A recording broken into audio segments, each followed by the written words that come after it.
প্যারা নবী সাল্লাল্লাহু আলাইহি সাল্লাম শুনেছেন কি দরদি নবী তায়েফের ময়দানে জ্ঞান হারিয়ে তায়েফের মাটিকে রক্তে লালে লাল বানিয়ে বেহুশ হয়ে গেছেন। আসমান জমিন থরথর করে কাঁপতে লেগেছে, নদীর স্রোত বন্ধ, জঙ্গলের জন্তু জানোয়ারেরা শোকে অধীর হয়ে গেছে, ফেরেশতারা তড়পাচ্ছে, আল্লাহ তুমি একবার হুকুম দাও তায়েফকে বরবাদ করে দিও। আল্লাহ বললেন মারেনি আমাকে, মেরেছে আমার হাবিবকে, যাও তার অনুমতি নাও। তিনি যদি অনুমতি দেন তো তায়েফকে এক্ষুনি শেষ করে দাও। ছুটে চলে এলেন। জিবরাইল আমিন এসে বলছেন ইয়া রাসূলুল্লাহ ইয়া হাবিবাল্লাহ, আপনার কোন জায়গায় ব্যথা লেগেছে? আপনার মাথায় লেগেছে না, পায়ে লেগেছে না, বুকে লেগেছে না, পিঠে লেগেছে না, হাতে লেগেছে না, মুখে লেগেছে, কোন জায়গায় লেগেছে বলুন, আমরা এক্ষুনি আল্লাহর কাছে দরবার করব। সঙ্গে সঙ্গে নবীজি জ্ঞান হাত ফিরিয়ে এবার তাকিয়ে বলছে জিবরাইল তোমরা আমাকে জিজ্ঞাসা করছো আমার কোথায় লেগেছে? আমার মাথায় না, হাতে না, গায়ে না, পায়ে কোথায় লেগেছে ব্যথা তোমরা আমাকে জিজ্ঞেস করছো? একবারও কেন জিজ্ঞাসা করলে না আমার পাপী তাপী গুনাহগার উম্মতরা কেমন আছে? জোরে বলুন সুবহানাল্লাহ, জোরে বলুন সুবহানাল্লাহ। নিজের জীবন বিপন্ন অথচ উম্মতকে ভুলছেন না। বেটির কথা মনে নাই, বিবির কথা মনে নাই, চাচাদের কথা মনে নাই, মনে আছে শুধু উম্মতের কথা। জোরে বলুন সুবহানাল্লাহ। সেই উম্মতের দরদি নবী আজ আমাদের কাছে দায়িত্ব দিয়ে গেছেন, আর নবী আসবে না, নবী আসা পৃথিবীতে বন্ধ হয়ে গেল, আমিই নবী শেষ। অতএব এই দিন ঈমান কোরআন আমি তোমাদেরকেই দায়িত্ব দিলাম, আনেওয়ালা উম্মত তোমরা এই দিনকে যেন দুনিয়াতে কায়েম রেখো। যদি কিয়ামতের দিনে আমার সঙ্গে তোমরা জান্নাতি হতে চাও তাহলে তোমরা এই দিনকে দুনিয়াতে কায়েম রেখো। সেদিন যারা ছিলেন সাহাবায়ে কেরাম সকলে বলেছিলেন আমাদের জীবনের এক বিন্দু রক্ত থাকা পর্যন্ত আমরা দিন থেকে সরে যাব না। জোরে বলুন সুবহানাল্লাহ, জোরে বলুন সুবহানাল্লাহ। তাই বাবজিরা আমার সেই দিন এ পর্যন্ত আস্তে আস্তে আস্তে আস্তে আমাদের কাছে চাঁদবার পর্যন্ত পৌঁছে গেছে। কি কোথায় তো নাকি চাঁদবার পর্যন্ত পৌঁছে গেছে।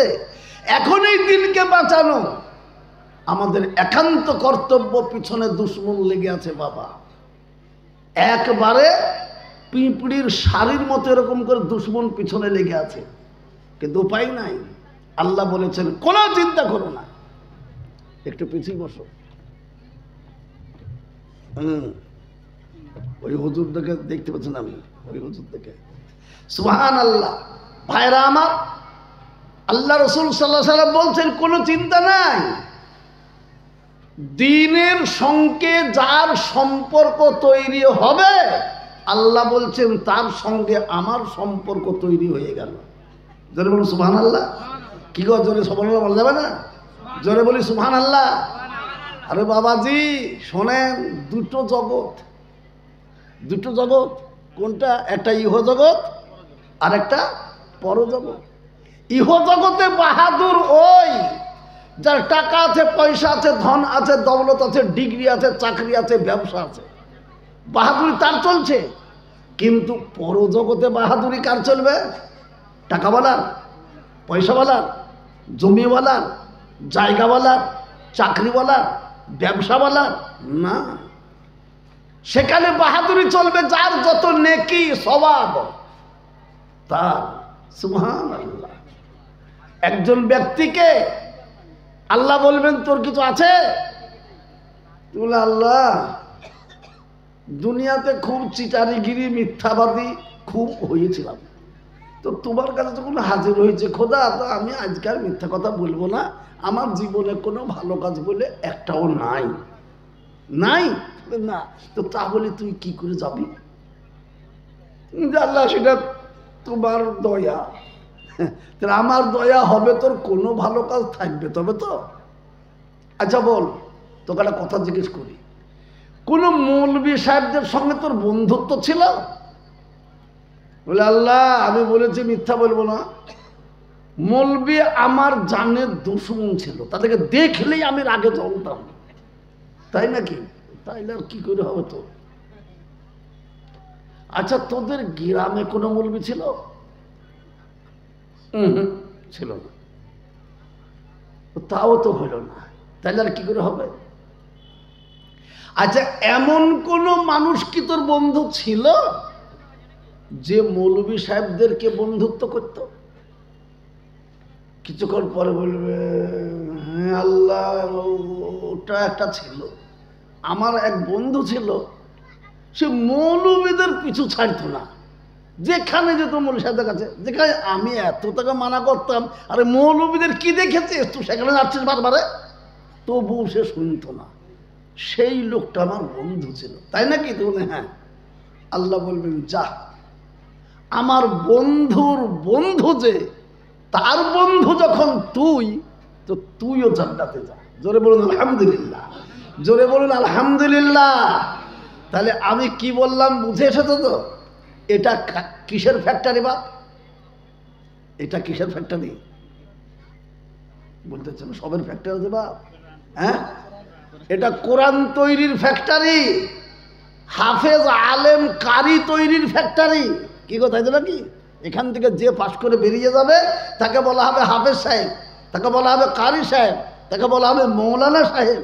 তো মৌলানাদের ফ্যাক্টরি, তো এদের সঙ্গে যার মহব্বত থাকবে, আল্লাহ বলছেন তাকে এদেরই সম্মানার্থে আমি জান্নাতি বানাবো। জোরে বলুন আলহামদুলিল্লাহ, আরো জোরে বলে আলহামদুলিল্লাহ। তাহলে আমরা জীবনে যতদিন বাঁচবো কোরআনকে ভালোবাসবো তো ইনশাল্লাহ। আরো জোরে বলুন ইনশাল্লাহ। ভাই চলে যাবেন না, কিছুক্ষণ পরেই আমি ছেড়ে দেব। কেন? আমি আগেই বলেছি আমার কাজটা হয়ে গেছে। কি বলেন? আমার কাজ হয়ে গেছে, অতএব আমাকে আর বেশি কষ্ট করতে হবে না বাপ। আমি প্লেন দুটো কথা বলে দিয়ে আপনাদের কাছ থেকে চলে যাব আলহামদুলিল্লাহ। তবে এটা আল্লাহর শুকর যে এই রাত্রিতে আপনি আমি বসে আছি। যদি কিছু কামাতে হয় তো এই গভীর রাত্রিতে কামাবেন। আমরা 5 ওয়াক্ত নামাজ পড়ি, এটা আমাদের নৈতিক কর্তব্য। কেন? নামাজটা কি জিনিস শোনেন, মাস্টার স্কুলে চাকরি করে, তো প্রত্যেক দিন তার কাজ হবে স্কুলে যে হাজরি খাতাতে সই করা। কি বলেন? তাই তো নাকি? যদি হাজরি খাতায় সই না করে তাহলে 1 দিন 2 দিন 5 দিন 1 মাস 2 মাস দেখতে দেখতে সরকার তাকে বলবে আউট, হট আউট।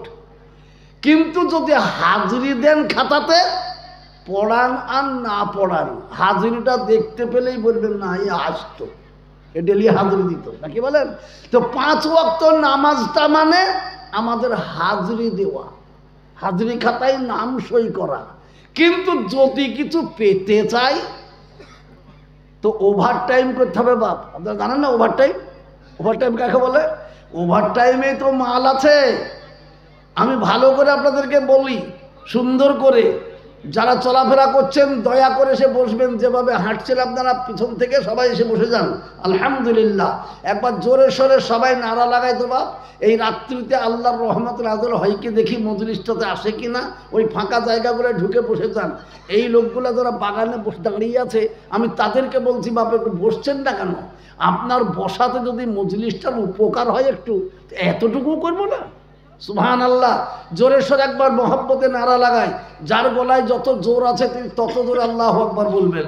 জোরে বলি নারায়ে তাকবীর, আরো জোরে বলি নারায়ে তাকবীর, আল্লাহু আকবার। আল্লাহ আমাদেরকে কবুল করুন, জোরে বলি আল্লাহুম্মা আমিন। আলহামদুলিল্লাহ। আপনি প্রতিদিন বাড়িতে আপনার 4টে মুনিশ বা মজদুর আছে, 4টে মজদুরকে ডেলি 500 টাকা করে রোজ দেন। ডেলি জমিতে কাজ কাম করে বাবা, কিন্তু টাইম কটা? সকাল 6টা থেকে নিয়ে 12টা পর্যন্ত। সকাল 6টা থেকে 12টা, যেমন হয়ে যায় 12টা, আর তখন তারা বাড়ি চলে আসে। কিন্তু তার মধ্যে একজন এমন ছিল, সে বলে এই শোন শোন শোন, এদের সামান্য আর একবার বসলে হয়ে যাবে এটা, তো এইটুকু শেষ করে দিয়ে যাই চ। 6টা থেকে 12টা বেজে গেছে, তুই খুব দরদি, তাহলে তুই কর করে আয়, আমরা চলে গেলাম, চলে যাই। এ প্রতিদিন কিন্তু এ থাকে আর সবাই চলে আসে। মালিক যে জমির সে জানতে পেরেছে এ বেশি কাজ করে, আর এই তিনজন চলে আসে। হঠাৎ করে ওই তিনজনের মেয়ের বিয়ে লেগেছে বাপ। তো একজন গেল যে বলছে, সাহেব আপনার তো আমি প্রতিদিনকার কর্মচারী, তো আমার মেয়ের বিয়ে লেগেছে। তাই নাকি? তো বলে হ্যাঁ। কতটা বরযাত্রী আসবে? তো বলে 60টা। যা বাড়িতে যা, বস্তা নিয়ে আসগা। বস্তা নিয়ে এসেছে। এই গোলা থেকে ধান বের করে দিত, ধান বের করে দিয়েছে। যা এই 4 বস্তা ধান নিয়ে যেয়ে বাড়িতে ভাপিয়ে সিজিয়ে সুন্দর করে চাল করে যা খাওয়াবি। হয়ে গেল। 3জনকে এইরকমই করলো। শেষে একদিন এই যে বেশি কাজ করে এ গেছে, হুজুর আমার মেয়ের বিয়ে। তাই নাকি? কবে রে? আর 10 দিন পর। তাই? বলে হ্যাঁ। আচ্ছা বরযাত্রী কত আসবে? তো বলে 60 জন। আচ্ছা জামাইকে কি দিচ্ছিস? তো বলে তারা তো কিছু চাইনি, বলেছে একটা মোটরসাইকেল দিও, আর মেয়েকে এই কপালে আর কানে আর গলাতে একটা দিও, আর হাতে চুড়ি দিও। তাই নাকি? তো বলে হ্যাঁ। আচ্ছা আচ্ছা আচ্ছা, তো কোনো চিন্তা করিস নি, যা তোর মেয়ের গহনা চুড়ি গলার সব আমি দিয়ে দেবো, মোটরসাইকেলটাও জামাইকে দিয়ে দেবো, জামাইকে ডেকে আসিস। ঠিক আছে, দিয়ে দিল। যেদিন বিয়ে তার 3 দিন আগে বলছে, শোন কি হলো, চাল ডাল সব রেডি করেছিস তো? জি হ্যাঁ, সব রেডি হয়ে গেছে। তাহলে গরুটা কিনতে হবে তো? হ্যাঁ। 20,000 টাকা লে, গরুটা কিনলে আসকা। গরুটা নিয়ে এলো, বিয়েটা সুন্দর হয়ে গেল। আপনারা বলুন, এই 4টেই তো ওর পার্মানেন্ট মুনিশ। ওই 3জনকে মাত্র 4 বস্তা করে ধান দিয়েই শেষ। আর এর বিটির বিয়েতে ধান তো দিলই, জামাইকে মেয়েকে গহনাপত্রও দিল, জামাইকে মোটর সাইকেলও দিল, সব কিছু আবার খাওয়াবে বরযাত্রী, তো গরুর দামও দিল। তাহলে বলুন ওই লোকটা ইনসাফ করলো না বেইনসাফ? যারা বলুন, আপনারা বলুন। হ্যাঁ, ইনি বলছেন ইনসাফ, কিন্তু আপনারা কি বলছেন? 4টেই তো ওনার কর্মচারী, 12 মাস কাজ, 500 করে সবাইকে 4 লাগাই দেয়। কিন্তু ওরা পেল মাত্র 4 বস্তা ধানারে, সব পেল কেন? আমি প্রথমেই বলেছি বাপ, ওভার ডিউটি। হ্যাঁ, ও এতটুকু জায়গা যদি কাজ করতে এড়িয়ে থাকতো, ওদেরকে বলতো বস বস, এটুকু একবার বসে টুক করে চলে যায়, তুমি বসগা ভারে দরদি। ওরা চলে যেত, আর এ কিন্তু এই কাজটুকু সেরে দিয়ে চলে যেত। এটা কিন্তু মালিক জানতে পেরেছে, কি সময় হয়ে গেছে, সবাই চলে এসেছে, ও কিন্তু আসেনি, ও আমার সব কাজ করেই এসেছে। অতএব মালিক যখন বুঝতে পেরেছে কি এইটাই আমার অরিজিনাল দরদি মুনিশ, অতএব একে যা লাগবে আমি সব দেবো ইনশাআল্লাহ। সব দিয়ে দিয়েছে, সব দিয়ে দিয়েছে।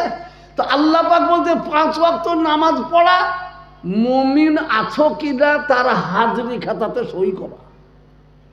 কি বলেন?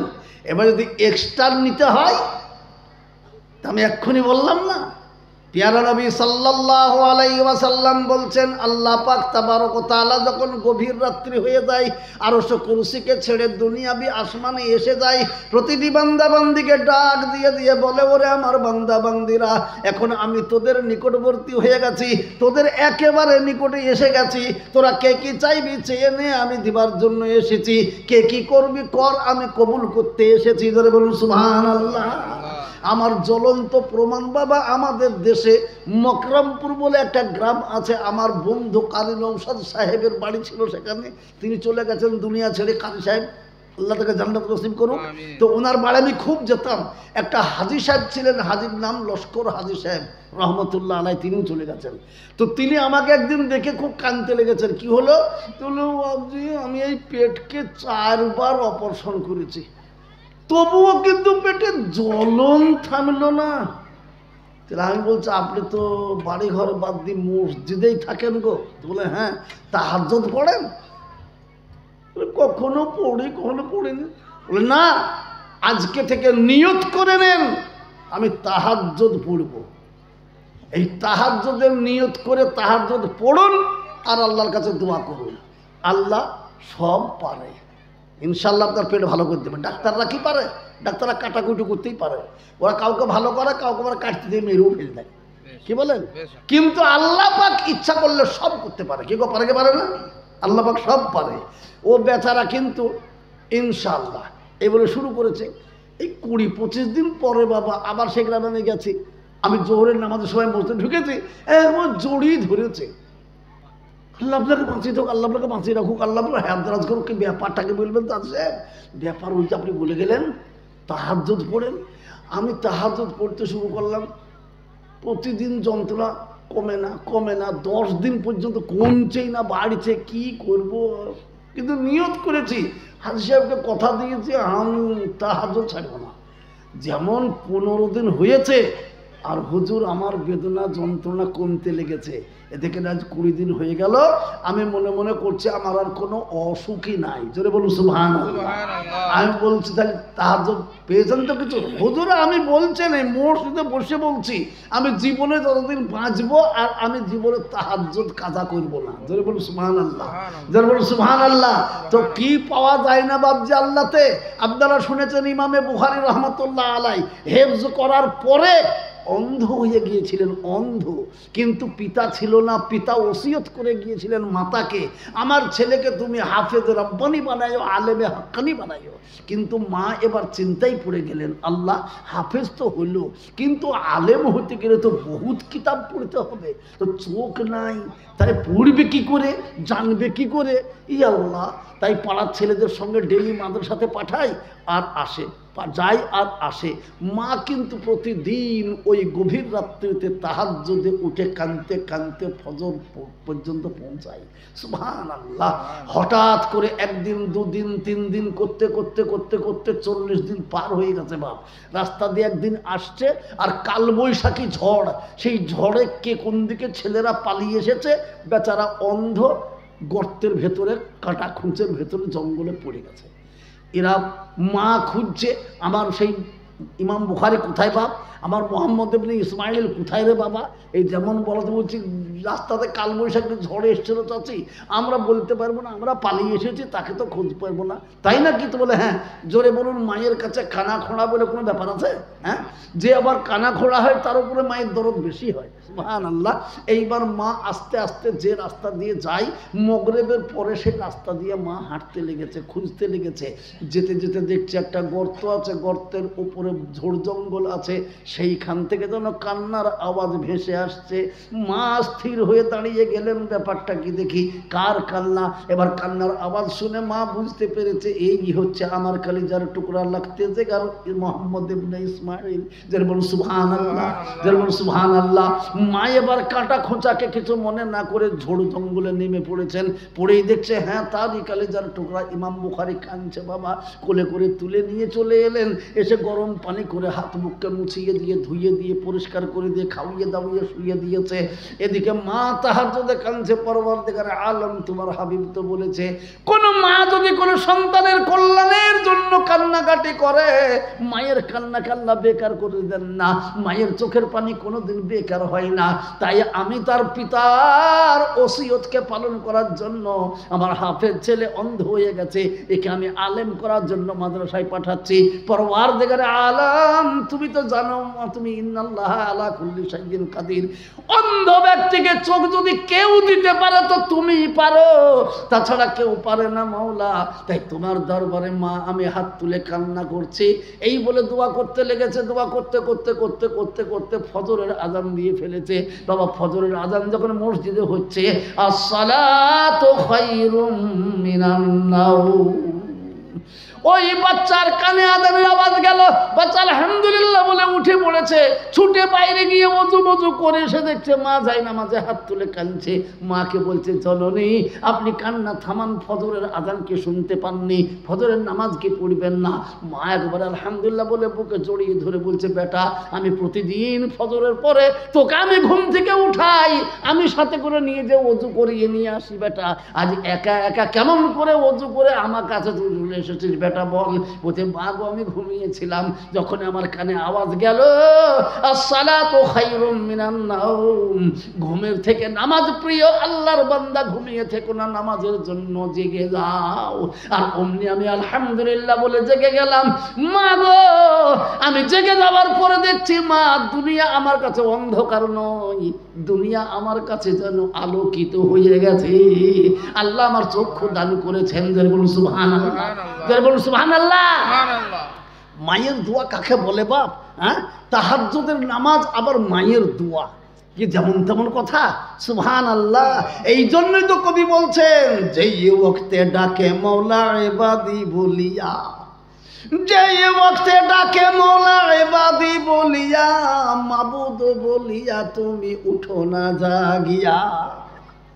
আল্লাহর আশিক যারা তারা নিশিতে জাগিয়া, এ যাই নামাজ ভিজাই গো তারা চোখের পানি দিয়া। যারা বলুন সুবহানাল্লাহ। শুধু একটা মা নয়, একটা মা নয়, মায়ের ইতিহাস শুনলে পরে অবাক হয়ে যেতে হয়। আপনারা শুনেছেন বাইজিদ বুস্তামি রহমতুল্লাহ আলাইহি, বিখ্যাত বুজুর্গ, জামানার সব থেকে বড় বুজুর্গ বাইজিদ বুস্তামি রহমতুল্লাহ আলাইহি। মা বৃদ্ধা শুয়ে আছে, রাত্রি হয়ে গেছে। বাইজিদ বাড়িতে এলেন, আসার পরে আওয়াজ পেয়েছে মা, বলছে বাইজিদ বাড়ি এলি বাপ? জি হ্যাঁ। বাবা একটু পানি খাওয়ান আমাকে। বাইজিদ রহমতুল্লাহ আলাইহি বলছেন, আমি গোটা বাড়ির ভেতরে খোঁজ করে দেখলাম পানি কোথাও নাই, কিন্তু মা চেয়েছেন পানি। বৃদ্ধা তাকে না পান করালেই ভাবে কেমন করে শোবো। আমি চলে গেলাম পাত্র নিয়ে বাইরে থেকে পানি জোগাড় করে নিয়ে এলাম। এসে গ্লাসে করে নিয়ে দেখছি মা ঘুমিয়ে গেছে। এখন আমি চিন্তা করছি, মা তো এইমাত্র আমাকে ডাকলেন, আবার ঘুমিয়ে গেছে। এখন যদি ডাকি মা বৃদ্ধা তার কাঁচা ঘুম ভাঙালে হয়তো মায়ের অসুবিধা হয়ে যেতে পারে। ঠিক আছে, মা যখন জাগবে আমি তখন পানিটা মাকে পান করাবো। এই বলে মায়ের মাথার কাছে সেই পানির গ্লাস নিয়ে দাঁড়িয়ে রয়েছে বাবা। গভীর কঠিন শীতের রাত্রি, কঠিন শীতের রাত্রি, মায়ের মাথাতে দাঁড়িয়ে রয়েছে বাইজিদ বুস্তামি রহমতুল্লাহ আলাইহি। দাঁড়িয়ে থাকতে থাকতে থাকতে থাকতে বাবা একবার থরথর করে কাঁপতে লেগেছে, এইবার পড়ে যাবে। কতক্ষণ দাঁড়িয়ে থাকবে বাবা? হ্যাঁ, এমন টাইমে ফজরের আযান হয়ে গেল। মায়ের ঘুম ভেঙে গেল। মায়ের আর মনে নাই যে আমি পানি চেয়েছিলাম। পিছন দিকে তাকিয়ে দেখছে বেটা দাঁড়িয়ে আছে পানির গ্লাস হাতে করে। বলছে, বাপ বাইজিদ তুমি আমার মাথার কাছে পানি নিয়ে কেন দাঁড়িয়ে আছো? বাইজিদ বলছে, মা গো, আমি যখন বাড়িতে এসেছিলাম তখন তুমি আমার কাছে পানি চেয়েছিলে, পানি ঘরে ছিল না বলে বাইরে থেকে পানি নিয়ে এসলাম।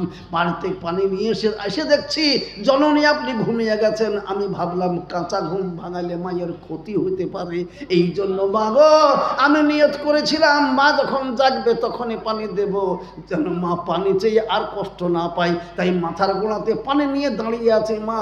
এই কিন্তু আপনি এমন ঘুম ঘুমালেন, ফজরের আজান দিল তখনই আপনি জেগে গেলেন। এই নেন পানি। মা পানির গ্লাসটা হাতে করে ধরেছে, খাওয়া বাদ দিয়ে মায়ের চোখ দিয়ে এবার গড় গড় করে পানি ধরছে। বলে, পরওয়ারদিগার আলম, যে বেটা মায়ের শান্তির জন্য নিজের জীবনকে অশান্তিতে ফেলে দিয়েছে, নিজের জীবনকে নিয়ে সংকটময় হয়েছে, তবুও সে দাঁড়িয়ে আছে, থরথর করে হিলছে। মাকে পানি পান করাবো, তারপরে আমি এখান থেকে যাব। আল্লাহ এইরকম নিয়ত যে ছেলে আমার করেছে, সেই ছেলের জন্য আমি মা দোয়া করি, মাওলা আমার এই ছেলেকে যেন এই যুগের যুগ শ্রেষ্ঠ ওলি বানিয়ে দিও। জোরে বলুন সুবহানাল্লাহ, জোরে বলুন সুবহানাল্লাহ। মায়ের দোয়া কবুল হলো। বাইজিদ রহমতুল্লাহ আলাইহি আজ দেখবেন তাজকিরাতুল আউলিয়া কিতাব কিনে দেখবেন বাইজিদ রহমতুল্লাহ আলাইহি সেই জামানার যুগ শ্রেষ্ঠ ওলি হয়েছিলেন। জোরে বলুন সুবহানাল্লাহ। কার জন্য? মায়ের দোয়াতে, মায়ের দোয়াতে। তাই আমি বলবো, এক মায়ের দোয়া, দ্বিতীয়ত তাহাজ্জুদের দোয়া অসম্ভবকে সম্ভবে পরিণত করে এই গভীর রাত্রির দোয়াতে। সুবহানাল্লাহ। তো এটা তাহাজ্জুদের সময় হয়ে গেছে বাপ, কি বলেন? তাহাজ্জুদের সময় হয়ে গেছে। আমরা মনে মনে নিয়ত করব যে ইনশাআল্লাহ তাহাজ্জুদ আমরা প্রতিদিনই পড়ব। জোরে বলুন ইনশাআল্লাহ, জোরে বলুন ইনশাআল্লাহ। আর বেশি যদি না পারেন বাপ, রাত্রি 12টার সময় পেশাব করবার জন্য উঠে পড়েছেন, দেখছে 12টা বেজে গেছে, পেশাবটা করুন, উজুটা করে আসুন, তাহাজ্জুদের নিয়ত করে 2 রাকাত তাহাজ্জুদ পড়ুন, আলহামদুলিল্লাহ সে পড়ুন। বাস আল্লাহ আপনাকে এত ভালোবাসবে, এত ভালোবাসবে হিসাব নাই। আপনার সংসারে অশান্তি এসেছে, কেউ শান্তি আনতে পারছে না, আপনি একাধিক ক্রমে 40 দিন তাহাজ্জুদের নামাজ পড়ে কান্না করেন, আল্লাহ বলছে তোর তামাম অশান্তি দূর করে দিয়ে আমি শান্তি এনে দেবো। জোরে বলুন সুবহানাল্লাহ, জোরে বলুন। তো সব কিছু কার হাতে? জোরে বলুন, সবকিছু কার হাতে? সবকিছু করতে পারে কে? আল্লাহ ইচ্ছা করলে বাদশাকে ফকির, ফকিরকে বাদশা বানাতে পারে। কি গো, পারে না? পারে না? ধনীকে গরিব, গরিবকে ধনী বানাতে পারে। আজকে বলুন, ভারতবর্ষের বাদশা যে বর্তমানে আজকে ভারতবর্ষের এই বিশাল ভারতের বাদশা কে? সে কে? স্টেশনে চা বিক্রিওয়ালা, ফকির, গরিব, ট্রেন দাঁড়াইতো আর কেতলি হাতে করে চাই চাই চাই চাই। কি আল্লাহ বলছে তোকে চা বিক্রি করতে হবে না, চল দিল্লির গলিতে বস। দিল্লি গলিতে বসিয়ে দিয়েছে বাপ। বসিয়ে দিয়েই সে লেজ নাড়তে শুরু করেছে। সুবহানাল্লাহ, লেজ নাড়ছে বাপ, লেজ ওড়াচ্ছে, সুবহানাল্লাহ। কিন্তু এটা শুনেলেন, নেজ লড়াইলে পারে লড়িয়েছিল ফেরাউন, লড়িয়েছিল নমরুদ, কি বলেন, নড়িয়েছিল নেজ সাদ্দাদ। সাদ্দাদ এমন লেজ লড়িয়েছিল, নবীকে বলেছিল তোমার আল্লাহর জান্নাতে আমি যাব না। কেন? আমি কি কমা আল্লাহ নাকি? আমি নিজেই জান্নাত তৈরি করব। তোমার আল্লাহর জান্নাতে কি কি আছে? নবীজি সোজা মনে সমস্ত জান্নাতের বিবরণ দিয়ে দিলেন। তখন বলছে আমি কি কম আল্লাহ? ওর থেকে ভালো জান্নাত আমি বানাবো।